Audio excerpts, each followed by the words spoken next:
Hey everyone, welcome back to another New Year New Language Summit presentation. I hope you've had a chance to watch some of the other ones. We're nearing the end here. This is day 4, Thursday, so we only got tomorrow to go, but I hope you've enjoyed it nonetheless. And for if you have a free ticket, remember that you can watch any session for free up to 36 hours after the release, and after that you need to upgrade to the VIP ticket. The VIP ticket gives a lot of other benefits though, so do check that out in the menu above. You get access to the community, you get downloadable links as well, so you can download it in MP3 and PDF format as well if you prefer to read the sessions or you want to keep them as notes for later. But back to the program. Today we're joined by Dick Housen, who is the founder, one of the founders of UTalk, and in this presentation, we talk about a lot of general psychology when it comes to learning languages, framed around what UTalk is doing. So basically, they help you learn vocabulary and kind of language in context on their app, and they have over 150 languages. They also sponsor this event, which I'm really happy for. It's great to see that support. And you might have seen UTalk all over the schedule as well with their quizzes. So if you're into a bit of quizzing, definitely check that out. We're going to have one more quiz tomorrow, which is Friday, and it's going to be a lot of fun. It's been a lot of fun every day so far. Very difficult questions, but some people just got all the answers right anyway. So I think I got last pretty much every time. But anyway, I hope you enjoy this presentation with Dick. We go into a lot of foundational stuff. We also talk about some of the rewards of learning languages and some of the struggles that beginner learners face. So enjoy this talk, and I'll see you in the next one. Okay, All right. got it. Yeah. We're back with another presentation here at the New Year New Language Summit, and I'm here with Dick Housen from UTalk. Welcome to the summit. Hi there. Yeah. Good morning. Nice to see you again, Chris. Brilliant. Good morning indeed, and thank you for sponsoring this first ever New Year New Language Summit. We really appreciate the support you've given us. Yeah. Well, nothing less than a great pleasure. So it's really nice to work with you. Wonderful. So today we're going to be talking about vocabulary acquisition, which is a big part of language learning. And we're going to be talking a little bit about UTalk and how that came to be. But maybe do you want to give the listeners and viewers just a little bit of an introduction to how you got started in language learning and specifically producing language learning products to help people learn languages with? Yeah. Okay. Well, probably I should jump in and say that I'm one of those people who found language learning really difficult. At school, I struggled like mad. I didn't do very well in my French O level, as it was in those days, and were still having studied French at school for I don't know, a lot of years. So I started probably in the age of 5 and was still doing it at 15. But then a little later on, I went driving through France, and the first place I got to, or the first person I spoke to, I was convinced they were Russian. They didn't speak what I'd learned. They obviously were French. And then I went through a slightly excruciating experience of having eventually to fill up with petrol, which I was kind of dreading after that. And in those days, it wasn't self-service. So the guy comes and asks me in French how much I wanted. Well, I gathered that there's a lot of things you can pick up without understanding the language. And I was, as a student at that stage, quite hard up for cash. And where I was going to, somebody else was going to give us a tank of petrol. And so, and it was in the days of exchange control, which we had in England. You were allowed £25 to go abroad with, so you had to be very careful with your money. So I just assumed that the most sensible thing to do is to ask for. Well, in England, I wanted a gallon, and of course my instant French is, I know they don't do gallons, they do liters. So I said, un litre, s'il vous plaît. Feeling very proud of my French. And the guy looked at me, a litre? And I said, oui, a litre. And he said, a litre? I said, oui. And then he gets his trigger and he puts it in the thing and he pulls the trigger for about 2 seconds and lets go. He said, a litre. And I suddenly realized my blunder is that a litre is much smaller than a gallon and was not going to get me anywhere. And then I struggled with asking him to check the oil, which I didn't know what the word for oil was. So just, there's that experience of being at school, learning a language for ages, and then turning up somewhere where everything you learn seemed to be completely useless. And so that's my starting point. And then carrying on from there was an experience that myself and another director at a company I was working for, we had a subsidiary in France. And when we went for meetings there, we were discussing afterwards that it was really annoying that the French kept on speaking in French to each other and we didn't understand what they were saying. And we thought that was rather rude. And then we kind of went on from that and thinking, well, actually, we're a bit useless us. Why haven't we bothered to learn their language ourselves? And then we were working in interactive video in those days. And we realized that a product could be made which would really help language learning, because traditionally at that stage, we're looking at the early 90s, very early 90s, people would be learning language through books, and books don't really teach you to speak. There's just no way they can do it. And the closest thing was sort of linguaphone with their tapes and things like that. So we came up with an idea for learning languages, and I would say the thing that actually came out, it was two things that came out of it. The first thing is that we did we licensed a very well-known character, and certainly in France and quite a lot of Europe, is Asterix the Gaul. We licensed some of their books, and we made a product based on one of those stories, where we recorded a complete story with really brilliant actors. Some of them are, far too much, we couldn't even begin to afford them now because they've gone on since then. One of them is in Harry Potter. And so with that product, it was a lovely product. We thought it was for beginners. We realized it was nothing like for beginners in the end. I'd say it's probably one of the most advanced products we made, but it's still, anybody could use it. It's great fun. But one of the things we learned from that is that we added on, as a last minute thought, a little quiz. We're getting quite well known for our quizzes, but we added on a little quiz at the end of the product as a game for people to play. And what we discovered from feedback is that people played that more than anything else on the product. That was the thing they liked. So then we came up with a product, a few other things in between, lots of ideas. As I said, this was early 90s. And we came up with a product called Talk Now, which was my aim of helping people. It came from going on a business trip where I was stuck in an airport and wanting to find the toilet, or to have a wee, basically, and waiting for someone to pick us up, and that was in Hungary. And on the door, instead of having the nice pictures we're all used to nowadays, it had the word "ladies and gents" on the two different doors, and I didn't know which was which. I had to wait 20 minutes before someone went into one of those doors to work out which one I should possibly go into, and even then there was some doubt. But so I realized that actually, to get started, you don't need an awful lot, and with nothing, it's really difficult, and so you should get started.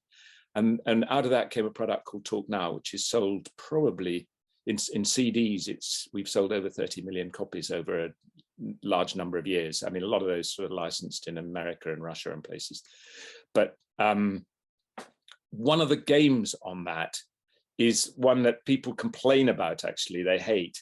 But it was a game we did, and when we were making the product, and everything was going to be based in games on this, we realized games was the thing that actually people did.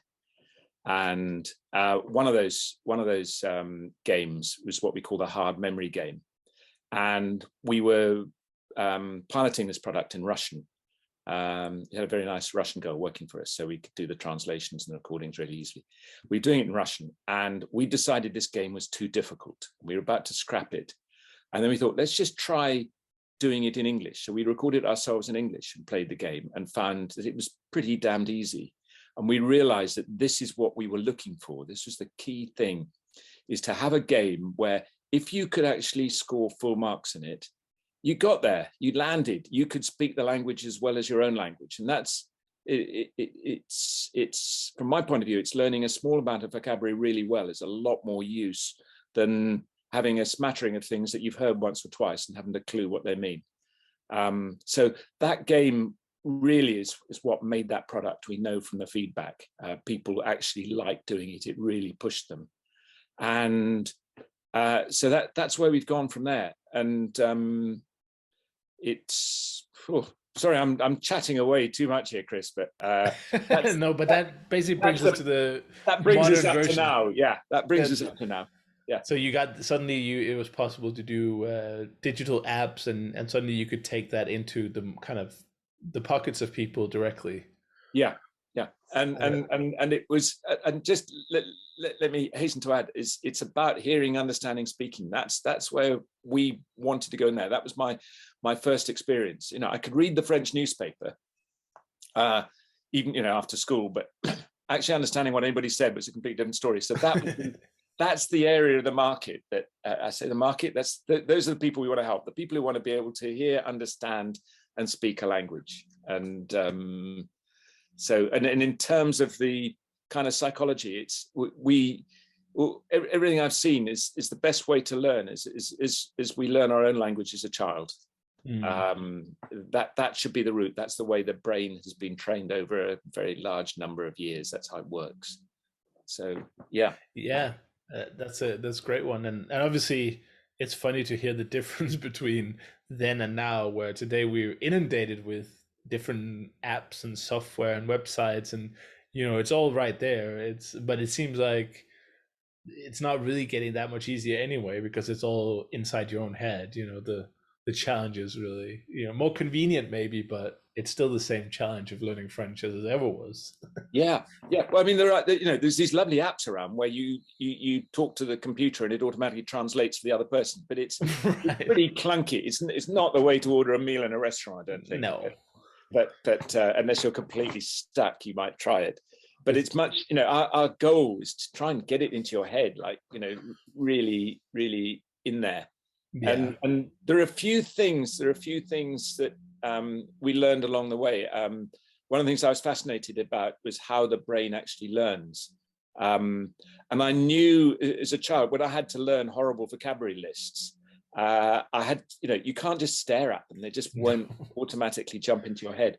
And so before the days of any kind of computer or anything else, I would have my vocabulary list. And the way I would do it is I cover up one side with a ruler pointing vertically, and try and remember the word, and then check, and if I got it right, I'd go on to the next one, and then I'd punish myself if I got one wrong. I'd push myself back up to the top of the list and start all over again.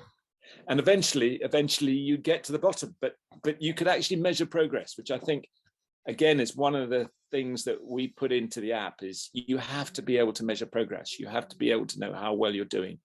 So it's with us, it's always been a sequence of games where you start off really easy, and an enormous amount happens then. And probably the other bit about the psychology of learning I would chuck in there is that it's actually not about learning. It may sound odd. The word is remembering. In that, if I asked you, Chris, what did you do yesterday? Where did you go? You could tell me, but you never learned it. Right. There's things that just happen and you remember. We all our own language. We didn't learn our own language. We just remembered it. Right.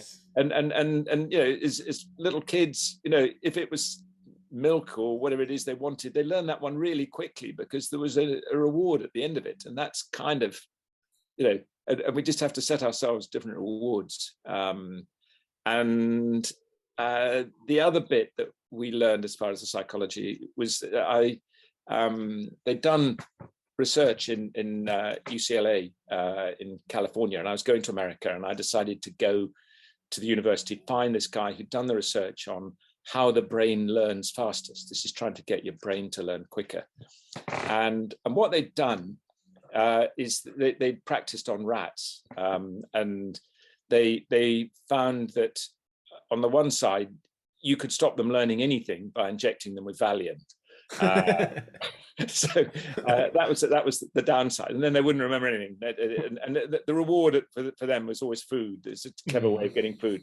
but they then, invented a series of games, and they found that the rats would learn these games much faster if it was, quotes, fun for them, and for them, the fun was getting the reward at the end, which is what it is for all of us. It's for human beings is winning, really, and not necessarily beating yourself. Beating the machine, as we all know, with computer games, is just as good as beating another person. So, Right.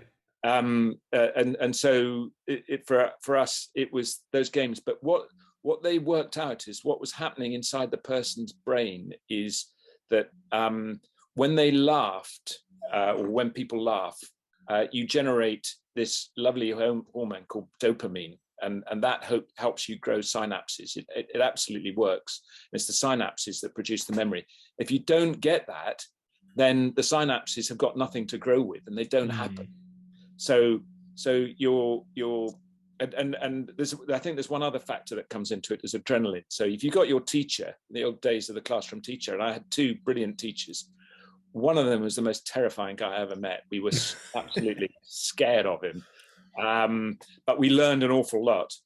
And the other one, made, the lessons were always just huge fun. We really enjoyed them, and both worked. And the fun one is getting the dopamine shooting up there. I think somehow the fear adrenaline factor also does work as well, but don't ask me so much about it. We decided that wasn't what we were going to do.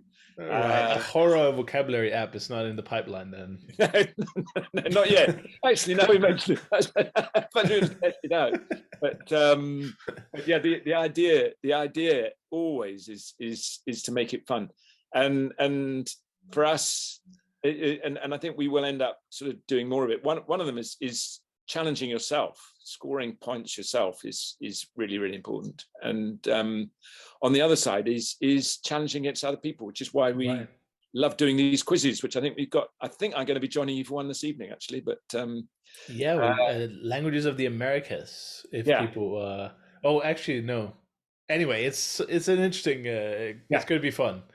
So quizzes work, and I would just. There's one other thing. I mean, from our point of view, the thing that makes me happiest. I mean, I've had, as a business, we've had some lovely times. I got one huge order from Apple one day where they ordered a huge number of CDs. I mean, it was just amazing, and even better when we got this check in the post in those days. So that was quite exciting, and that got framed. But what makes me far more excited, sounds really odd, is when someone sends us an email or something saying how much success they've had using our app. And there's one that sticks in my mind is a lady saying, just to say, I really loved your app, and I've learned more Dutch from your app than I've learned from my father, and he's Dutch. Right. No, that's and I thought, yes. Yeah, we something's working here. So hearing that what we do works and helps people, to me is really, really special. And as I said, we want to do more quizzes, more games.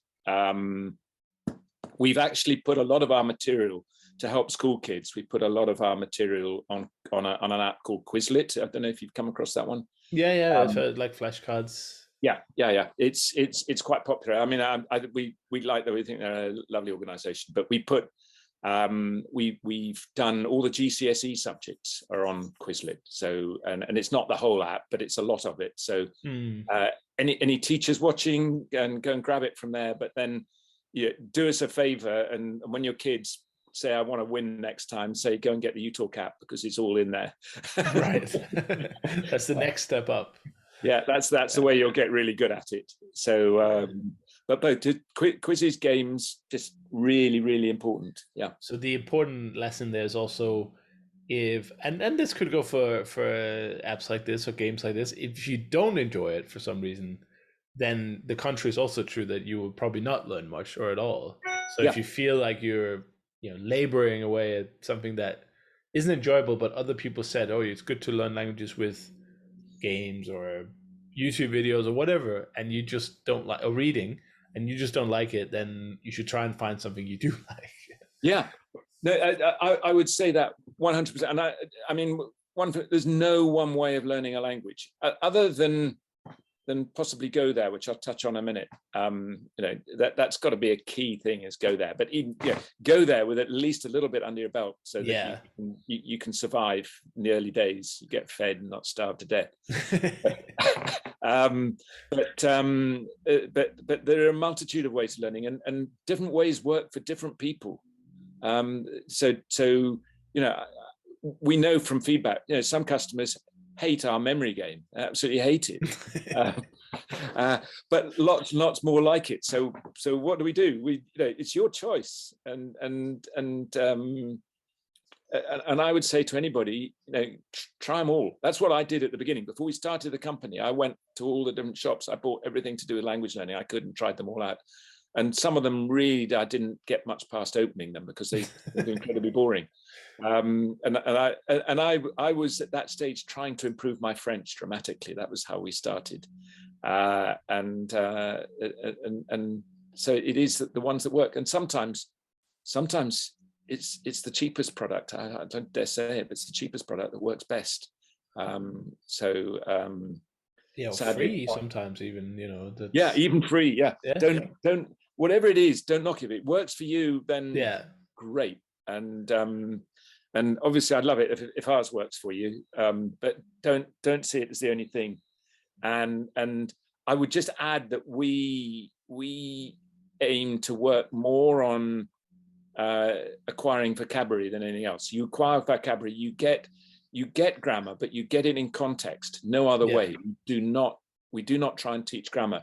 And I was told by we've got a very good friend who's been on various sort of European Commission committees to do with language learning and things like that. And one of these, he came back to me and told me that actually they'd all concluded, all the great experts, that learning grammar is contrary to getting fluent. And he said that because, this is again sort of part of the psychology of learning, but how the brain works.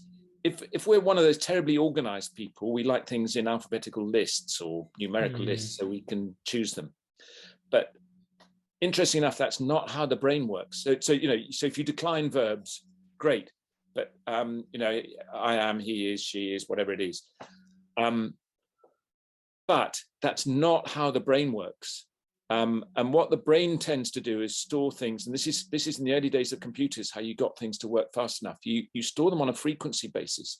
The thing you need most, you put at one end, and the thing you don't use very often, you put further away. But that's how you get fluency, because the brain can get to the most things really, really quickly. Yeah.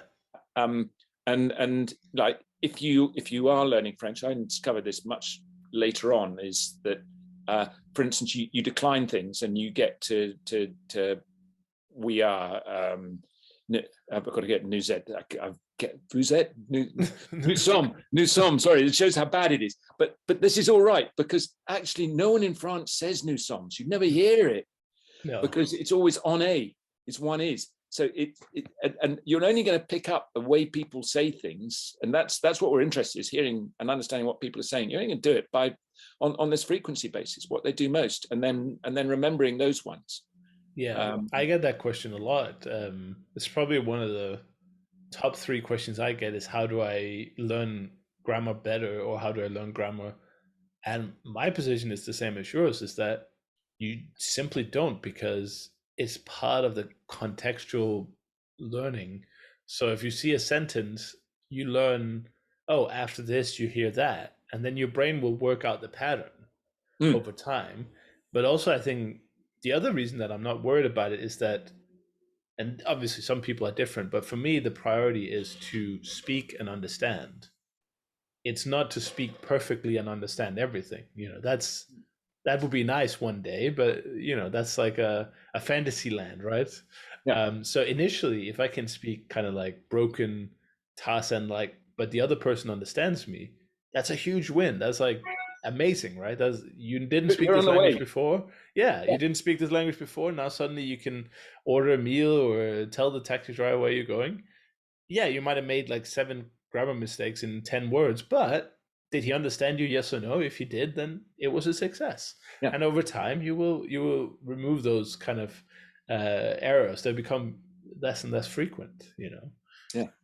And that's the bit that to me is the big breakthrough moment. And it's probably one of the other little bits of research I did. I'm sort of quite proud of it, or was at the time, is with the asterisk story. I got the whole lot and put it into Excel, the whole script, but split the whole thing down into single words. So each cell was a word, and then sorted it in again, how often the words came out. One of the things I should just add about the Asterix cartoons is it's real language. One of the lovely things about them, the best cartoon in the world for learning a language, because they use language just the way it's spoken. If you look in the speech bubbles, it's perfect. And for different types of people saying different things. So he gets all the colloquialisms in or not, as the case may be. But what I did, I sorted it all in order. And so I got it on a frequency basis. And what I discovered is if you, and then counted them all up and analyzed it, I found if you wanted to know every other word that was spoken in the script, so in the script, say there's about 4,000 words. If I wanted to know 2,000 of this is not different words, so to speak, this is the actual times words were spoken. If I wanted to know half of the words I would hear at any one time, which could be lots and lots of repeats, I only had to learn, I don't know, Chris, do you want to guess how many words you have to learn? And it applies 200, 150, I don't know. 60. Right. 60 is half.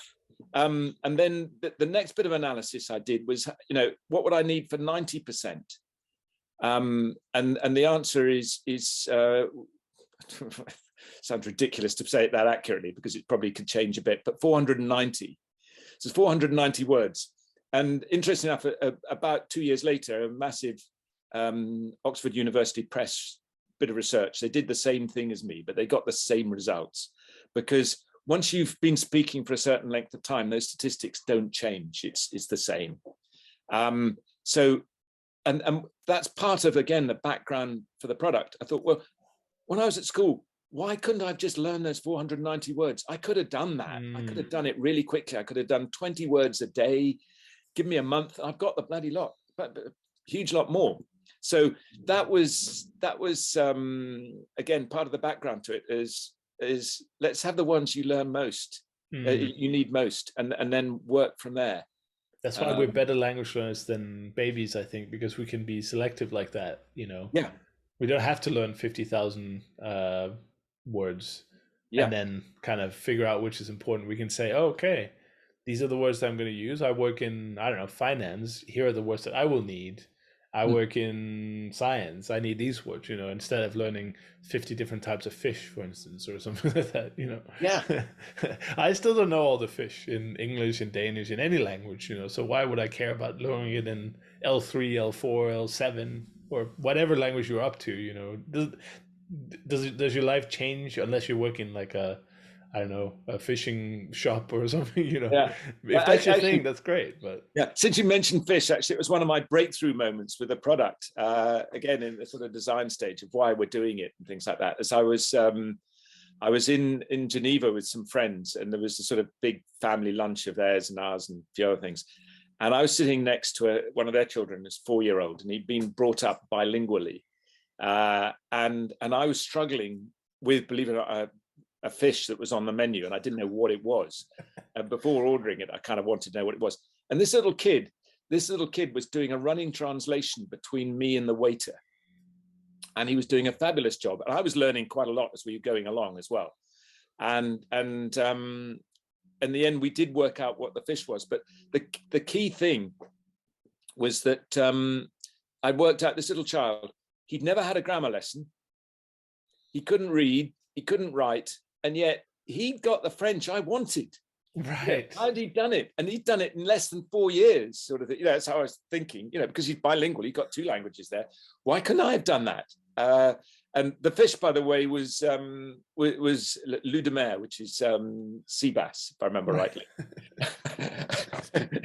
But I haven't learned that. I've remembered it. Yeah, from that very same meal. Yeah, yeah. But that's where we come from. That's what the product's about. It's what we're trying to get for people. Surely enough, you want to go on and do more. it's one other experiment, and one thing I just said earlier is that the best thing, if you really want to learn a language, go there, spend some time there. If you're able to get away and do it. And I managed it with the family, going up into the French Alps, and we went up there beginning of January, surprise, surprise, and stayed there for 4 months. And we had good internet, thank goodness. So that was when we were piloting UTalk. In fact, it's the very beginning of UTalk, and so it was a good experience. I thought this would teach me more about what language was needed and everything else. And 3 young kids, 5, 7, and 9, I think they were 5, 8, and 10. And we put them into the local primary school. And up in the Alps, no one really, a couple of teachers were all right, but nobody else really spoke English. So this was really dumping them in it. My wife was convinced on day 1 they'd come back crying. And they came back laughing, because to them it was the most ridiculous thing ever. It was a lesson in a double French grammar lesson in French. It's the French kids learning French grammar. So it couldn't be worse, but they were fine. And they learned a huge amount in a short period of time. But again, the key ingredient is that there was that need to be in the conversations and everything else. It was fun because kids have fun at school. They're much better at adults than making games and things. And so again, that's, if you can ever do that, I'd say that's a real advantage. And the sad thing is I had to come back to England at the end of or middle of April. So we got 3.5, nearly 4 months. But what I learned from other people out there who got kids out there, who they've done the same thing, they reckon that they get fluency within about 9 months. It takes about 9 months to get fluent. Right. Ours were pretty good. They had fantastic French accents. So good, in fact, that their French teachers at school couldn't understand them because they weren't French. But it definitely it's that's a real win. Yeah.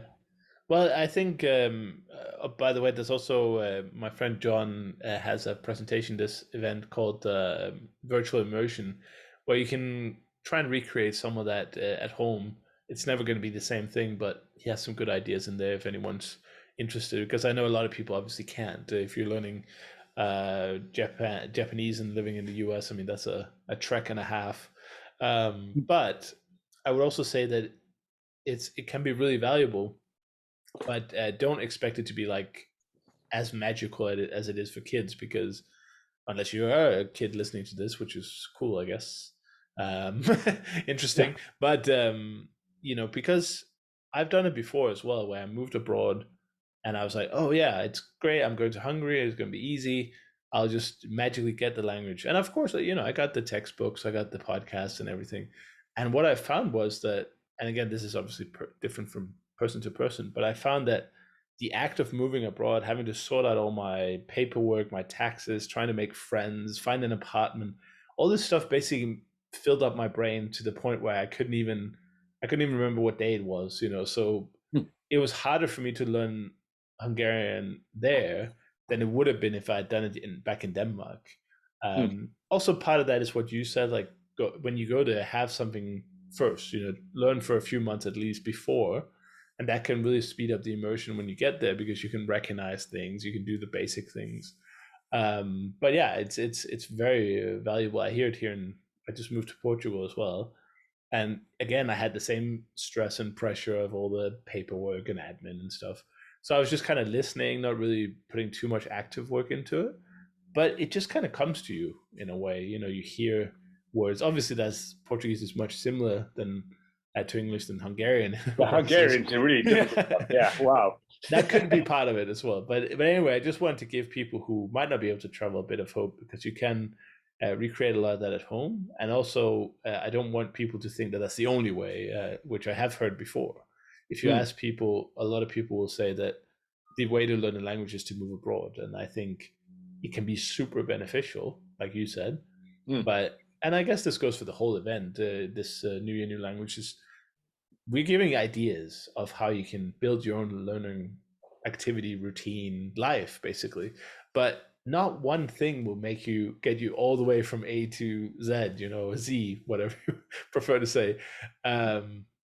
You have to mix and match, and you have to find what you enjoy, and you have to stick to it. And if you do, you have a good chance, a good shot. Yeah. In fact, and I'd possibly add with the Talk Now product. I used to go on windsurfing holidays down in Spain with a group of us. We met up every year, and I'd got this app, and I'd obviously telling everybody about it and things. But I'd gone and learned my Spanish on it because we're going down there. Everybody in the group was turning to me to do Spanish translation at the restaurants and everything else. They assumed my Spanish was good, and I have to say I got away with it. And just using Talk Now, and the Talk Now app, which is our beginners one, it's the new UTalk learning language. Just for my quick plug, but that's got 2,500 words. The Talk Now, the original one, had 250 words. I just thought that was plenty to get by with. But with 250 words, you can do one heck of a lot, particularly if it's the right ones. Yeah, and again, it's good fun too. And it's good fun. Oh gosh, and it's when you actually pick up on something someone said, it's a transformative moment for them, because they think you're dumb until then, and when they suddenly realize that you do understand something that they said, they don't know how much you understand, but then you become part of the conversation, and you can start to join in.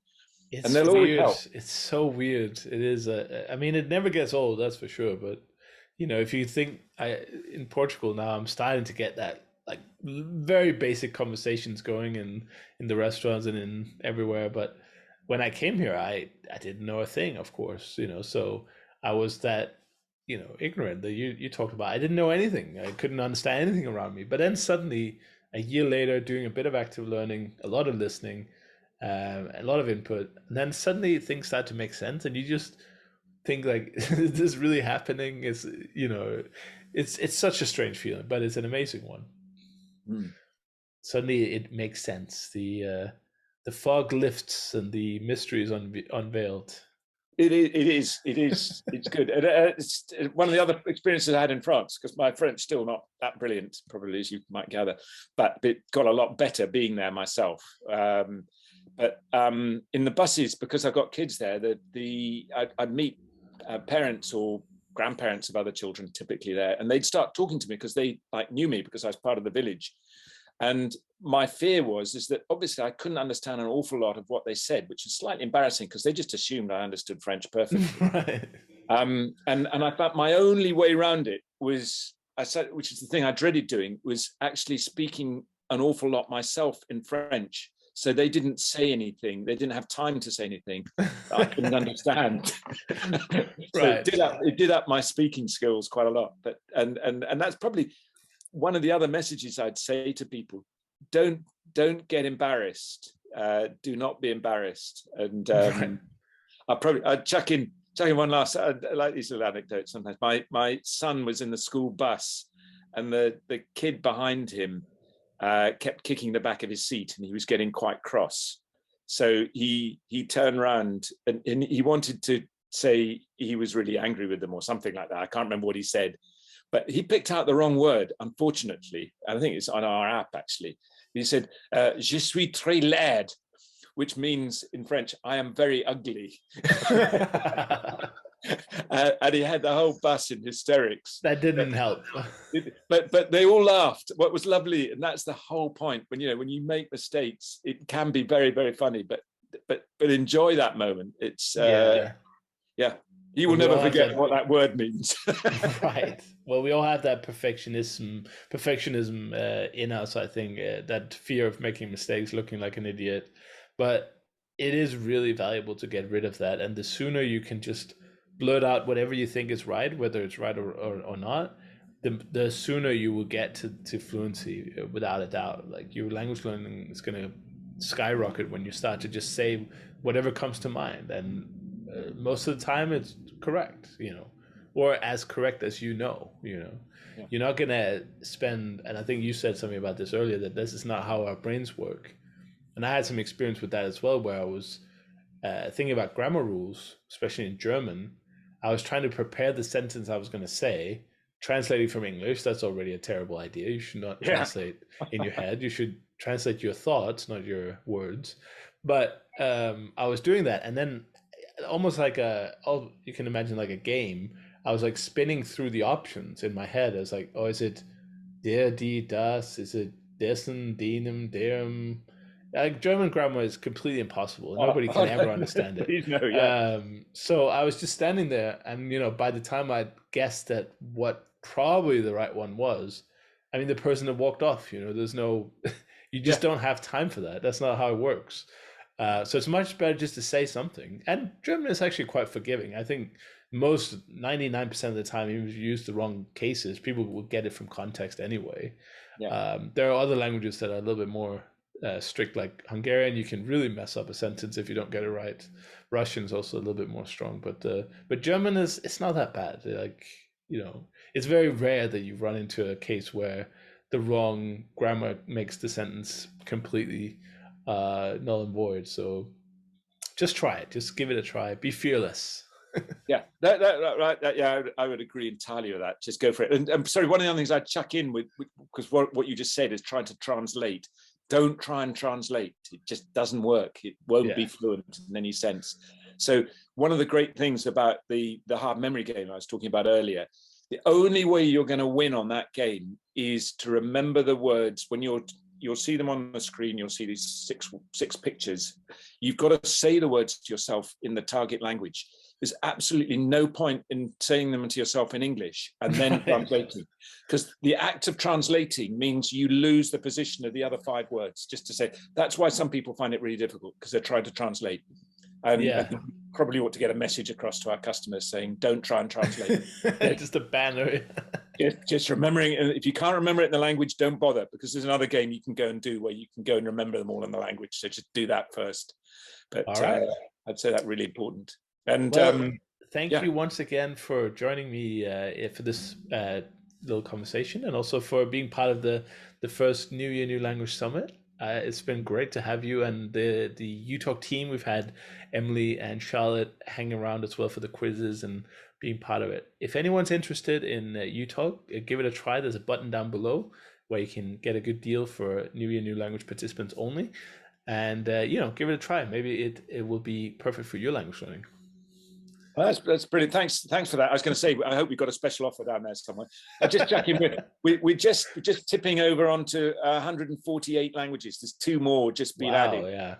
So we just got Cornish and Breton on the app now as well. So there's some mad languages on there. Did you have Hawaiian as well? And Hawaiian. We were supposed to be recording just before lockdown, and we got the tickets. We still got the tickets. We're aiming to be out there in April, between the 3 of us, and we're going to be spending a week and a half out there. And wonderful. At the end of it, we hope to have it almost complete. And so, by in the middle of May at the latest, we'll have Hawaiian on the app. So that will be fantastic. I think that'll be language number 152 by then. I think we've got 3 or 4 coming before then. Fantastic. Thank you so much, Dick, and I will see you in a future event or session, I'm sure. Okay, brilliant, Chris. Thank you. All right, thank you very much.